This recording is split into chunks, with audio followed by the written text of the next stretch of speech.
Please welcome David Diggs, Rafael Casal, special surprise guest, Janina Gavankar.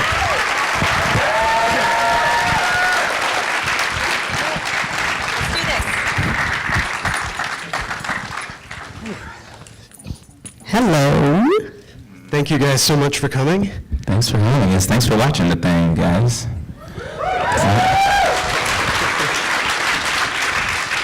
I hear you're not in session yet, so there's no extra credit for this at all. So I know the director is a Chapman grad, but I just dawned on me the producers are USC grads. So Keith and Jess, and I They think both came here? I did. Is this where they fell in love? I think it was Love things happen at USC, guys. Look around, meet each other. Now it got weird, sorry, go ahead. Because this film is so much about friendship, let's go back to the beginning and start, sort of where the two of you guys really formed your friendship and how that migrated into working together professionally. Well, I met Janina when Gazed into each other's eyes. I met Rafael when he was a freshman and I was a senior at Berkeley High School. And what? What? Yes, Berkeley. It's a place. It's a real place. We pretend it doesn't exist in this movie, but it's right there. It's like right next to the thing. We met at Berkeley High School. I watched him do some poems. He was all right. And then I left for college and came back like 4 years later. And we had like friends who were sort of insistent that we work together. And he was running a studio in North Oakland. And I went there and we stayed up all night writing songs, and that was it. I was like, that's this. I'm just gonna keep doing this. So that's how it went for me. How'd it go for you, Rafa? Huh? I want to hear your version of this story. It's pretty much that, except that I was a really good poet. Very talented. 13, are we talking about 13 and 18 years old? 14, 17? Yeah, 14, 18, yeah. This is much older. Older and more attractive. Yeah, no, I mean, no easy pivot. No, we started working together like right after high school for me, right after college for Diggs. And there's a lot of through lines for us between like music and poetry and theater, and eventually obviously script writing for film that just felt very intuitive for the way that our sort of creativity worked, especially in tandem with each other. We just felt like everything got better when the other one was involved. So I think just the first person that I would call if I was working on something was like, well, let me see what Diggs thinks of this, let me see if he wants to get involved, and vice versa. And it's essentially what happened with this film is the opportunity sort of got presented to me.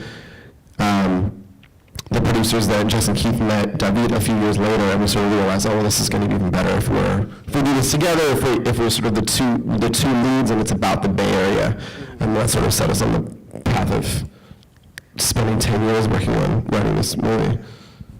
Over the 10 years, tell us a few of the major steps that you guys had to go through in terms of figuring out. I mean, it sounds like from the beginning, Oakland was going to be central, and really like a real representation of Oakland. You were going to really tell a story about the places that you knew, the places you grew up in, but then you actually had to come up with a plot to go along with the characters. So tell us a bit about how you guys discovered what the story was going to be. Well, pretty soon after we started writing, Oscar Grant was murdered, and we were living around Fruitvale BART station. I was like 5 blocks away. And so that became, everything always goes back to how we're going to accurately represent Oakland, right? So at that time, to accurately represent Oakland, that was it. That was all. That was what was around. That was what we were all thinking of, and it was a very different story at that time because there were protests, and Oscar's face was everywhere, and riots and breaking shit. And so the early drafts of that film were really about that, about these two characters, sort of, and their their different responses to that event. But there were also like big, expensive protest scenes and lots of window breaking and things like, you know, we didn't know how to write a movie. And we didn't know that anyone was ever gonna make it for real, so the budget didn't matter anyway. But we, you know, over time, working on something for that long, the dialogue around these kinds of shootings has changed, and so like that's one of the biggest changes over the course of over time to me, is that it used to be very much about the specifics of this person who was shot. The film used to be called Running Down, and that character's name who was shot was Randall Downs, and we. Yeah, over time, the conversation shifted because it became so commonplace and so often reported that we can't even remember the names all the time. You know, there are so many victims reported that we can't keep track or remember who was what, who got choked out, or who got tased, or who got whatever, you know. And so the only way to have Colin be affected by it for real was to be the witness of it, and everyone else around it is only sort of passingly affected by the tragedy. And that was kind of a big, that's to me the biggest shift from where we started to where we ended. 9-10 years in the making, a lot's changed in Oakland over that time. How early did or at what point did the shifting identity of Oakland become a central theme in the movie? I think to a certain degree it's always been there. I mean, the concept of them being movers has been there since the beginning. I think again, it's just it's a thing that intensifies over time, right? Like the nature of gentrification is that it suddenly ramps. And so I think for us it's become more prominent because we don't live in the Bay anymore. We live here. We lived in New York before that, and we're back in LA before that. We sort of watch it almost as outsiders sometimes now, go home and see something removed. So I think it's very drastic for us. We're like, oh, these 5 restaurants don't exist anymore. Oh, this park is different now. Oh, this hangout spot we used to go to is gone. And so I think in our process, because we had that sort of bird's eye view on the situation, the degree of it and the speed of it became so much more prominent to us. Like it felt violent. It felt like going home and they've taken a room out of the house you grew up in, and then you go back again and they've taken another room out of it, and a stairwell, and these memories, these factions of your identity are just disappearing every time you go back and check in. And so we were trying to parallel the physical violence that's happening on black bodies by police with the sort of more systemic, well, they're both systemic, but the more communal effect of this gentrification that is just as sort of violent, that's about displacement and about sort of living on top of existing communities until they no longer exist. Like it's a different kind of removal of people. Well, Janina, tell us a little bit about how you jumped into all of this. What was the casting process like? How involved were you guys in terms of auditions or reading people or knowing people that you wanted involved? They have a community of artists around them that they have. You've grown your community with a lot of love for many, many years, and I just wanted in. No, I mean, to be honest, you guys know this. It's not always easy to find a group of multidisciplinary artists that are checking for each other as hard as you guys do for your squad. Like, that's a very real thing. The people that have made this movie it's like thick as thieves, everybody. And I didn't really know that part. I just knew that you guys are multidisciplinary artists, and I had a friend who is in this, Utkarsh Ambudkar, who steals the whole fucking movie from all of us. Look at this girl. Don't clap for him, he ain't here. She doesn't. Fuck that dude. He could have been here. Nah. He could have been here. No. He's dropping his parents off at the airport. Leave him alone. Fuck Utkarsh. Her hand's literally just did this. We'll never tell him. But he's the only person that I knew in this group of people, and I called him, and I read the script and was like, fuck, if I don't do this movie, I'm gonna die. Like, it became so high stakes. And so I hit him and was like, just please tell your friends that I'm the most talented brown girl you've ever met, because we definitely need a brown girl, and I knew I got that part. So that was, yeah, anyway, and then I auditioned.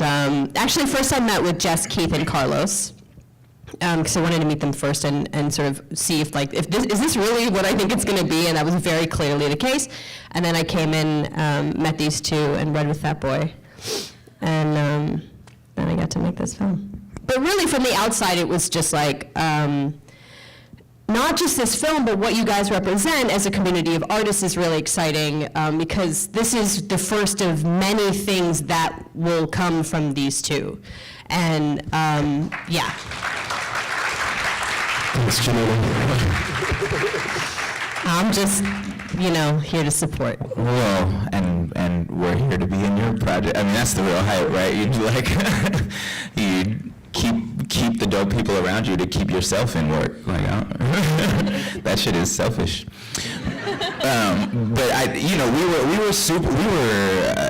But once this thing was actually getting made, we were keeping our hands in every single part of it. So we auditioned everybody, like every callback we were reading at pretty much, unless someone couldn't, make the trip or whatever, and we reviewed every tape. And we were super, super hands-on. Also because the sort of depicting of Oakland was so important to us, and we knew that nobody else was going to get it right. The whole point was to make it the way we saw it, right? And no one else is going to do that. Our perspective is super specific, so we, as people were coming in, we were super hands-on. But Janina came in and did sort of taught us who Val was, and that's great. Pretty much every actor who's in this movie did that to a certain degree, but Janina probably the most obvious. We were reading a lot of people who we loved who were in a very different direction. And Janina came in and did almost the opposite thing in the scene. We were like, oh, that's it. That's Val. We didn't even know. She had to tell us who this person we invented was. And that was really amazing. So we sort of, once that happened, it was pretty clear. Your director, Carlos, is not from Oakland. So tell us a little bit about what you guys did to sort of get his bearings in terms of telling this story with such authenticity. We've worked with Carlos for a long time, is the first Please go down a rabbit hole after this. Please. Not just of what they've made with him, but of Carlos's work. He has a huge body of work in music videos. They're all so fucking dope. All right. Yeah. Yeah, no, that's it. He's dope. Carlos is the shit. And we worked on a lot of music videos together. I met him doing videos for my band Clipping, and the first thing we ever worked on, I never met him. We were just talking on the phone about this video concept that we had a $1,000 budget for.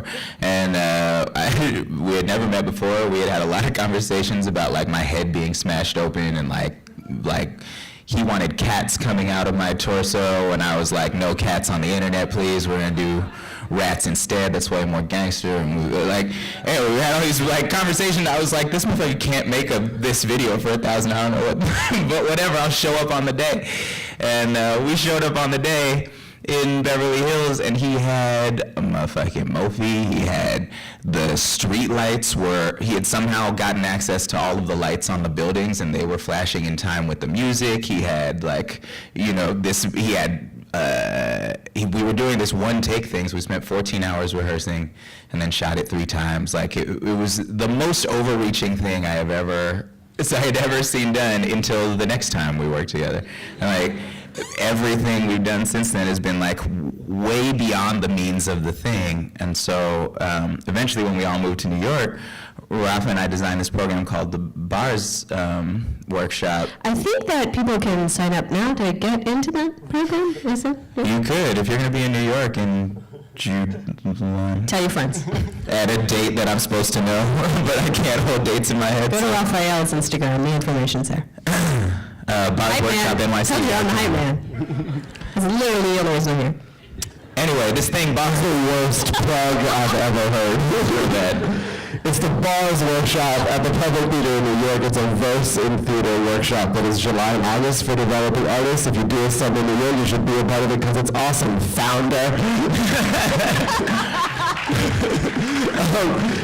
Carlos, it culminates in this sort of big medley video project, this sort of this documentation of a theater performance at the end.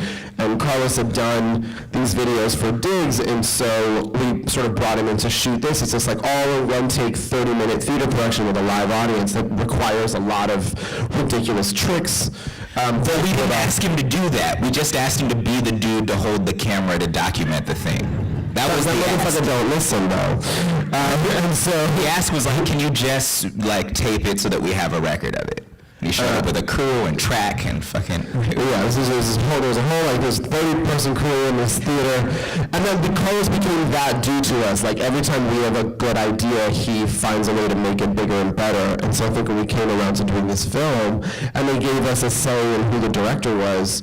One, it was like you want somebody who's good, like if anybody here is from the Bay, like you know the Bay is always dialed to 11, so you need a director who's going to dial the film to 11, and then also a director who's going to listen to us because the specificity of the Bay Area was essential to getting it right? Like if anyone does a film about your hometown, you're like meticulously picking apart if it's not accurate. And so we needed someone who was willing to sort of interface with us in that way, and we just had developed such a great shorthand with him over time. They were like, well, we're first-time filmmakers, let's like round this shit out and give him another, like a music video director, essentially a shot at his first feature, and I think that created this environment of like really banding together. It's like all this talent of how to turn this knob to 11 in the body of like a bad postured 80-year-old professor who's he should stand up straight. He should hear this. That's the He most. doesn't have scoliosis. It's the most Janina thing you've ever said. But really, like, but also, yes. and then we spent a lot of time in the Bay with him. I mean, not a lot, but in pre-production he was there and had like a lot. This is the sort of real gratifying thing about this. We used as many folks from the Bay as possible. For the folks who didn't, a lot of things in the film they thought were hyperbole until they got there and were like, "You turned shit way down." Like we didn't think it was believable. But so, you know, he spent a fair amount of time there, was really careful and asked a ton of questions. You know, you can't, I mean, that's an amazing thing really for a director, and it's because we had this existing relationship where there were sort of opportunities to work with directors who were maybe more prestigious or had done other films, but like, we didn't, the X factor there is, can you work with them? Which, if you have 22 days to shoot a movie, like, you better be able to work. So we knew we could work with Carlos, and it worked out. I mean, so many things in there are, again, just made better because of his input. We had a script that we thought was like really dope, and then I think the film is doper than the script was. Let's talk about your philosophy for how to incorporate the rap into the film, because all of the moments in the film where you wind up having a character rapping is either sort of an emotional climax, sort of intensity, or in some cases also used for humor. So talk a little bit about how much you wanted the characters to rap in the film, how much it was going to be literal versus how much it was going to be sort of maybe an expression of what they're thinking. How did that evolve? Damn it. You said a great thing the other day. Yeah, so there have been many iterations of this script in which there are moments where it was really, really dense in verse and moments when it was a little bit less. But I think it really worked in the reverse. We know how to rap. We didn't know how to write a movie. So the easy part was finding out where to have these like verse-driven moments, because that's our sweet spot. That's our comfort zone. It was really how do we fit a movie around that in a way that felt cohesive, that felt like a clear narrative. And so a lot of the rap sections or like heightened language and poetic verse sections have been in the script the longest. And we've really been sort of reverse engineering from there. I think the only places that we had to be very delicate is about how to sort of transition from something that's a little bit more literal to something a little bit more metaphorical. And there's a lot of conventions that are being used there. One, it's being used in the same way that you would in a musical, where when people need to express themselves in a heightened way or need to express a lot of information in a condensed way, you go into verse or your language heightens, the same way you would like suddenly pivot into a song. But I think we were really fortunate to, because we're musicians, because a lot of the people around us that are part of the creative process are also musicians, that the sound design played this really important element. I think it was like maybe halfway through those like 10 years of working on it that we started conceptualizing it in this, well, maybe there's an environmental sort of percussiveness that comes in that helps us transition. And so a lot of the sounds that you hear under the moments that are heightened are ambient sounds put to sort of a arrhythmic or rhythmic meter to give you a sense of rhythm without it being like a beat or being a song. So again, that last scene you saw with Diggs and Officer Molina, there's the BART train is going by. The alarm in the house is sort of in time. There's the washing machine starts being in time, and all of those were sort of designed in advance, or like as a skeleton in advance, so that it really just came from the environment instead of like a hard pivot. And then the writing is such to also sort of ease you into those moments. But there's more verse moments than like the 2 or 3 that are obvious. The beauty salon is all in verse. When they're selling the sailboat and it's into the car with all the slang, all that stuff is in cadence. Like it's not in a meter, but it's in a cadence. There's all these moments that we're sort of massaging or introducing this idea of verse. So when you have sort of the most literal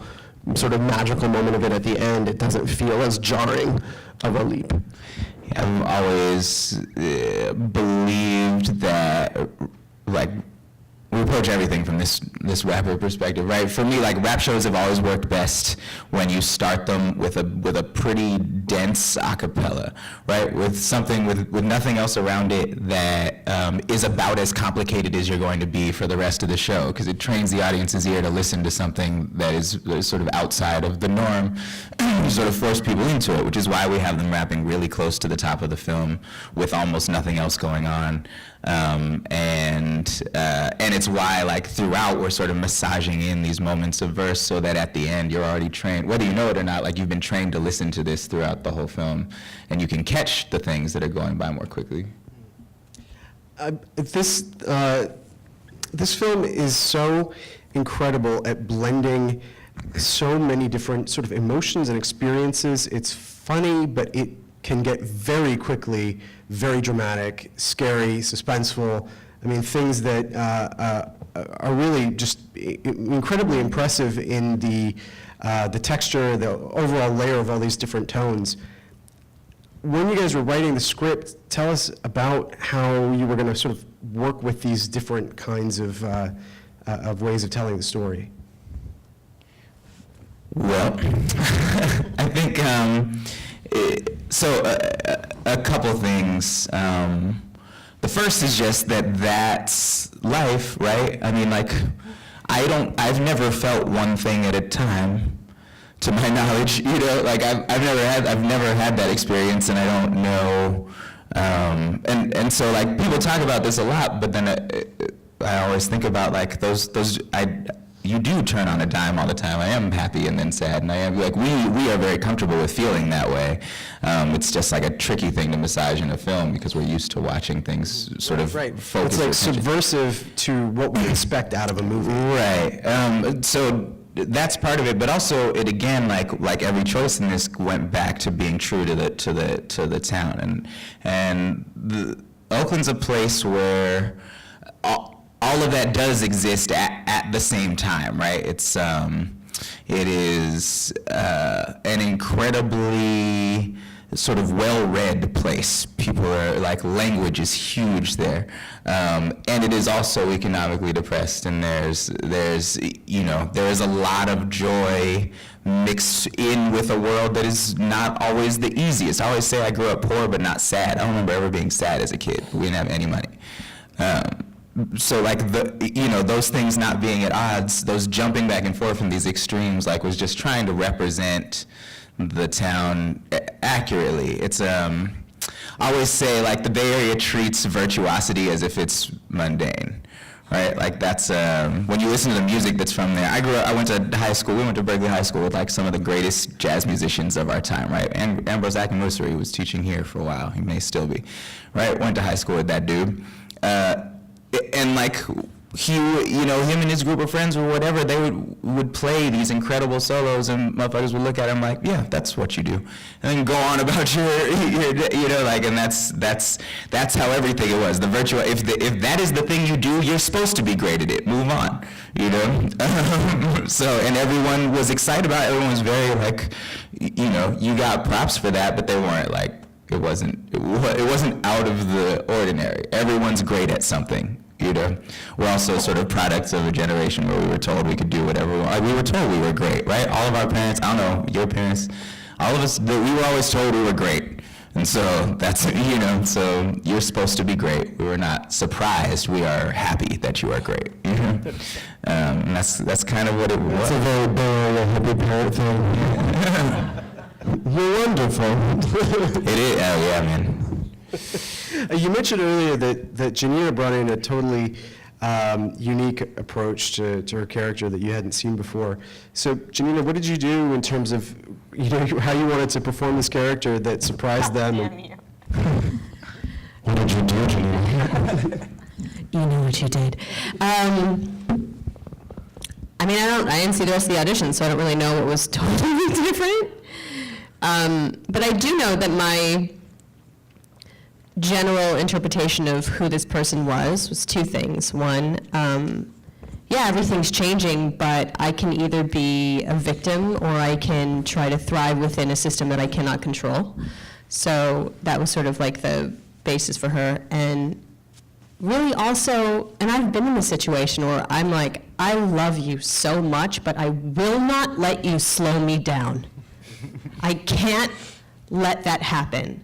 I have people who love me. My parents expect me to make something of this lifetime, man. What they went through to make this life for me, I will not fuck this up. I love you, but, right? And that's what it was. And the but, it's a big but. And maybe that was it. So I brought a lot of ass today, is what I'm trying to say. And I just felt like the piece needed that. So I don't really know if that's what it was, but that's what I identified as something I haven't seen often, and also really why I really wanted to be her. Yeah, it was such an important choice to make. I think when you have a film that because of the way that we're telling the story focuses so much on the two of us, but we really we're trying very hard to write all of the characters with lives that this just happens to not be their movie, but that you expect that they have there is another movie about them, that they're complex enough and interesting enough to hold that, but we didn't always succeed at that, but I think our actors did. They made up for our faults.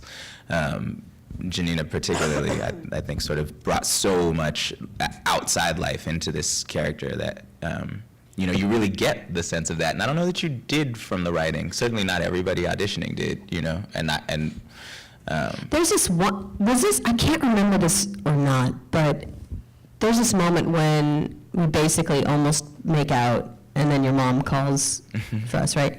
And I feel like can you tell me if you wrote this or not, but I say, this is why I didn't want to come over here. Was that in the improv? Did you write that? Was it in it? I can't remember. But if you liked it, yes. I don't remember if it was an improv, like if it was a moment that you guys kept, or but that was it. That was the moment. I was like, shh, don't do it. Don't do it. And that was like her completely. That was a relationship, because it could have gone down on that couch real fast before Mom came in. I was hoping for it. Yeah, Different movie. I also wanted to bring up Ethan Embry's performance, especially in that last scene, is incredible, and there's almost no lines, and I'm curious to know if that is the version of that character you guys wrote, or if that came out through his performance. I wish I wrote it that good. I wish we sat down and wrote this character that three-dimensional. There's nothing to write. It was we read some different people for that role, and everyone gave us the same sort of two-dimensional cop read. Because there wasn't a lot to work with on the page. I mean, somebody was going to have to do the investigation of what it means to play a character that complex in the, just in the eyes and in the breath and like that. We certainly didn't contain that character in any way to try to make them, the definitive villain, or like in the same way that we talked about some of the female characters, that we tried to make it appear as though he had been having a crazy week too, but it's just not his fucking movie, right? And the reason we did that is we were like, well, those police officers get to have their story all on the news all week, like they're getting defended by people, and they're getting, like everything is sort of about protecting them. But the story, who doesn't get told is the person who dies, and the people who are affected, those are the people who don't get any representation in the media. So we're like, cool, we're not going to spend time telling his side of the story. We get that all the time. But in these moments where we see him, which is really just in a dream at the top and at the end, and with these flashes of this sort of still image, like his headshot is in the news a few times, how do we create a contrast between the headshot and the person? And what Ethan did is he, latched onto this role and dug deep and did reading and called friends and created this whole crazy backstory of what had been going on all week and where this man had grown up and what his mentality was, how long he'd been on the force. And what you get is all of that in the eyes and all of that in the tension in the body and the moments when he relaxes and how he delivers those few lines. And would call us all the time to talk about, to be like, I just read this thing and I really think, and to really sort of bounce his ideas for who this character was off of us, which was just unbelievable to have, It was unbelievable that he would agree to do the film in the first place, right? But for him to put as much sweat into it as he did, and it shows in literally everybody who sees the film comments on his performance. I don't know many 6-word performances that get that consistently from audiences. He's staggering in it, and you can see all of the work that he put in, and we're just unbelievably grateful to him because it needed to be a complicated character. He needed to be alive and real, and he there's so much more there than we had imagined, I think. All right, I'm going to open this up, get some questions from you guys. Let's start over there. How similar are the characters to your personalities in real life? And if they aren't or are similar, who are they based on, if anyone? So she's asking if the characters are in any way similar to you guys in real life, and if not, are they based on anyone?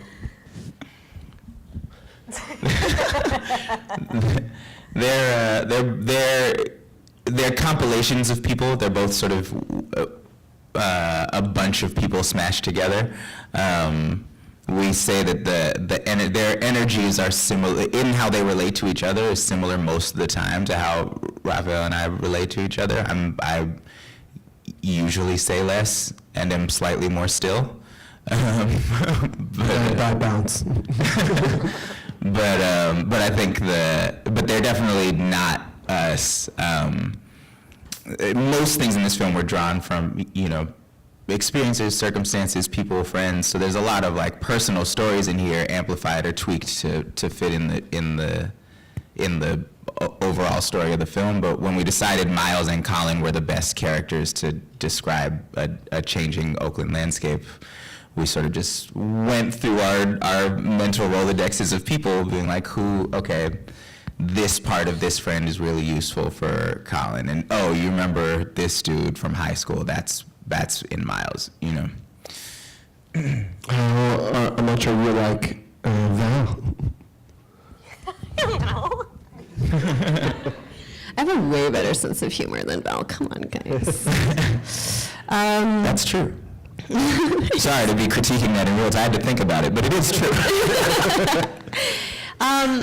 No, I have I just identified with her a lot, yeah, and I threw a lot of the focus and the pressure on oneself to not fuck up into her, so I identify with that. But like, We're actors. we're exactly the same as her. We're the same person. No. Only cast people who are exactly like the people you're Acting is what I writing. think. Aside from people that it might be drawn from, there are so many very funny moments in this movie. And I mean, the arms dealer who's driving an Uber, the Portland guy that shows up and immediately gets the California. The arms dealer. That's just a dude. The Uber part of that is Lord of War. Tell us, are any of the sort of the social satire things in here based on real experiences? Yeah, that one's real. Oh, yeah. That one's real. Yeah, that happened to me when I was 23. But I'm Colin in the real version. But yeah, I off the cuff mentioned to a friend that I was 23. Like all my friends had guns. I was like, I want a gun. I'll think about getting a gun sometimes. It's like, oh, cool. Do you want this kind, or like how about? And it's just sort of like opened up the glove box. He opened up the airbag thing, and his driver's wheel pulled out one there. He had like one with an extended clip here, and then he reached behind him and pulled out another one. And I was just sitting there with all these guns in my lap. Like, motherfucker, you gotta tell me when you have an arsenal in the vehicle. Wouldn't have gotten the car. Yeah, would have gotten a lift. Did not exist. Did not exist at the time. Pre-lift. Yeah, but a lot of those moments are very real from both of our lives. That is how you make something feel authentic to home. Is go, cool, let's change this. The whole thing with the scorpion bowl happened to a friend of ours who Colin is based on. Luckily, he didn't actually light someone on fire. But he was like, yo, somebody almost got lit on fire. And I was like, yeah, but what if it had happened? Would you have gone to jail? Yes. The stakes of the circumstances that these two characters are in together are obviously higher and higher still, and I'm wondering if in the writing process you guys ever considered sort of closing out the story of their relationship in a different way than you did. So she's asking if they had ever considered closing out the story of their relationship in a different way. Yeah, man, I think if we heard it, everybody heard it. She far away as fuck.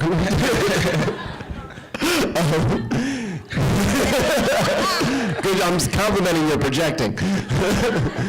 There was a version, so there's a thread in the film of Colin not cleaning the bathroom, which is based on a true story of one of my close friends back home. And we pulled that because in real life, he forgot the last day and they sent him back to jail for 7 months after doing 6 years in prison and a year and a halfway house. So there was a point where we were going to have the whole movie be all these misses that you're just like, oh, I'm so glad we didn't get caught up. And you forget about the bathroom, just like my friend did, and like Colin would have, and we were going to send him back to jail. And then we realized that would crush all of your souls. And it was too mean. But it did, the important part of that was about trying to get across what a trap the prison system is, even when you're out, and how it really, like, being on probation means, like, they're actively trying to send you back to jail. We have so many stories like that from friends of just like, you are being hunted, and it's because they make money off of you. That's the reality of the situation. So, getting out is, you have a length of time. It's like a game. It's like a crazy, it's like, what was that fucking, and then they were none, right? So it's an Agatha Christie story, but it's like you have this length of time during which you have to survive without them snatching you back, and if you make it to the end, you win the fortune of freedom. Except you can't get a job, so, or vote. Unless someone's really kind to you and keeps a job for you, so you can come see her every morning, and Yes. also with your asshole friends, so the two of you can have a job. Yes, Val, you're very misunderstood.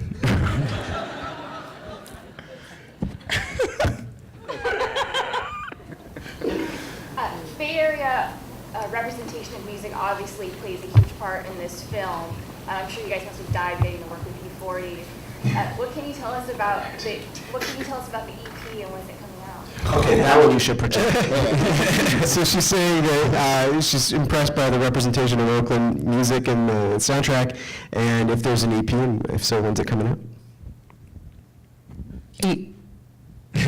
Do you know? I don't know dates. It was great to work with you, 40. That was, bucket list. that came in on the, like, we had asked you if you would write a verse for this song, and he said yes, which was amazing. And then we were literally printing the film to send off to Sundance, and then the verse came in, like while we were printing it. We had to open the motherfucker back up and spend hella money, but it was for sure worth it. Like, it's like there was actually not an option. The producer was like, "Are you sure we have to?" We're like, yes, for the end, that credit song has to be in the thing. We're working on the music. We're doing a music project that is music inspired by the Bay Area in the film. No one can understand that, but she's saying it's really good. It's just scary. I know, it's horrifying. I was looking for the best. Cut off the mic.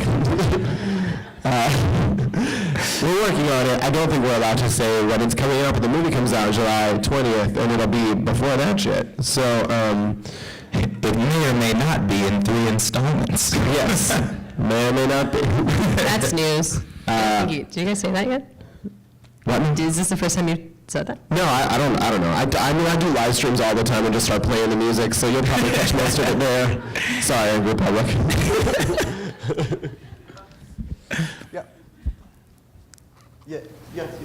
Great. Hi.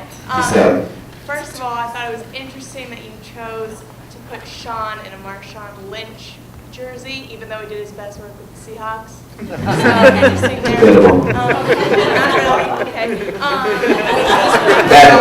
That's not good. That's actually not good. You're 100% right. I just don't like how you came for our live story. But he opened up his store in town, and he's for show from the town, and he for show don't live in Seattle, so.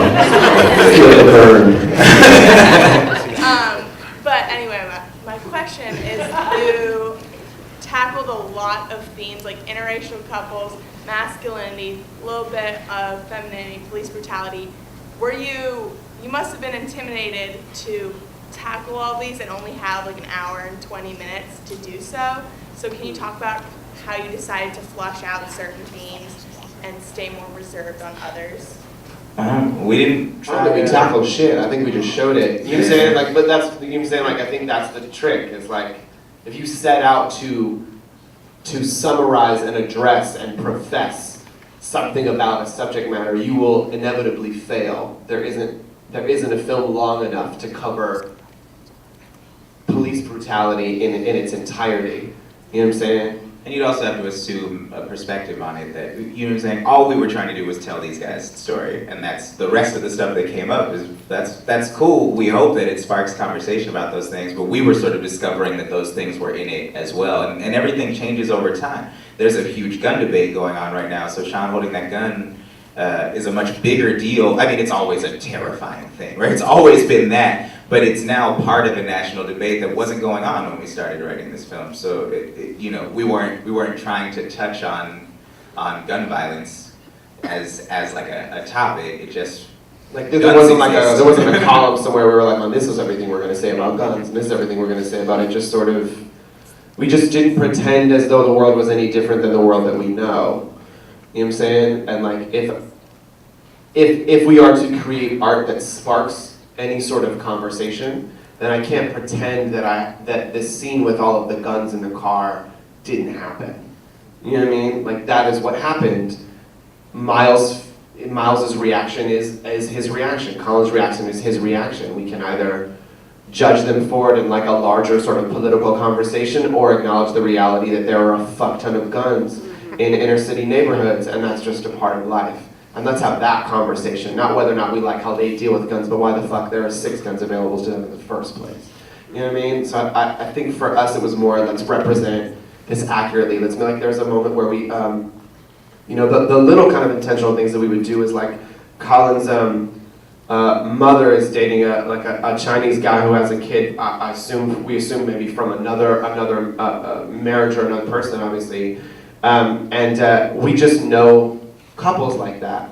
So we have friends who have that makeup of their parents. We were like, well, that's something that's unique about the Bay Area that we don't see everywhere. We don't see in a film. Let's just make sure that we throw that in there. You know, I don't know that we gave a ton of thought about like what that would politically say, so much as that it exists, and because it exists, we can be sort of unapologetic about it.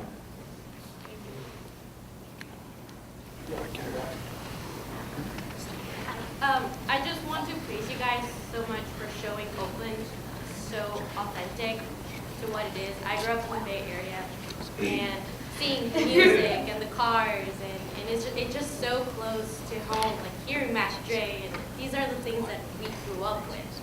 And the issues that you show are things to us that just happen every day and are not in such a bigger scope.